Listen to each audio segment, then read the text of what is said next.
Magandang araw mga bossing. Nasa biyahe ka ba? Umaandar ang Wigo mo at nang biglang tumigil ang aircon, umilaw ang battery warning at uminit ang makina? Posibleng isa lang ang dahilan, naputol ang drive belt mo habang nagmamaneho. Ano ang dapat mong gawin? Tara, pag-usapan natin. Ang drive belt ay mahalagang bahagi ng makina. Ito ang nagpapaandar sa ating alternator para sa kuryente at battery, water pump para hindi mag-overheat ang ating makina, aircon compressor at power steering. Kapag ito'y naputol habang nasa daan ka, makakaranas ka ng paghina, pag-init ng aircon, paghirap sa pagliko ng manibela, pag-ilaw ng mga warning lights sa dashboard, at ang mas malala, overheating. Iniwan ko pansamantala ang sasakyan ko at nagpunta sa pinakamalapit na auto supply para makabili tayo ng ipapalit natin na drive belt. Shoutout po sa SRF Auto Supply dito sa Kawit at meron silang available na 6PK1155 para sa modelo ng Wigo natin. Ano ang gagawin kung nasa gitna ng biyahe? Step 1. Kalma lang, huwag magpanik. Step 2. Dahan-dahang hinto ang sasakyan sa pinakamalapit na ligtas na lugar at iyon ang hazard light. Sa sitwasyon ko, hindi ko na na-video yung pagtabi at pagsilip ko sa makina dahil sa biglaan ng pangyayari. Step 3. Buksan ang hood kapag hindi na mainit. Kung may basic knowledge ka sa makina, pwede mong tignan kung naputol ang drive belt mo or natanggal lang. Step 4. Tumawag ng mechanic o towing service. Ang drive belt ay hindi basta-basta pwedeng ayusin sa kalsada kung wala kang tamang tools. Sa sitwasyon ko ay meron malapit na talya kung saan ako nasiraan. Para maiwasan ang ganitong hassle, ugaliin ipacheck ang drive belt tuwing change oil o scheduled PMS ng ating mga sasakyan. Makinig sa makina kung may sumisipol o kumakaskas na tunog. Patignan agad ito sa marunong na mekaniko. Palitan ang belt kada 60 to 100,000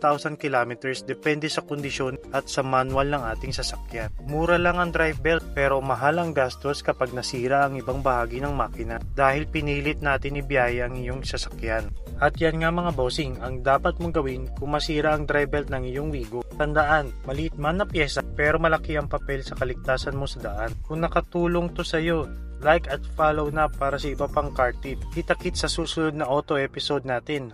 Alright!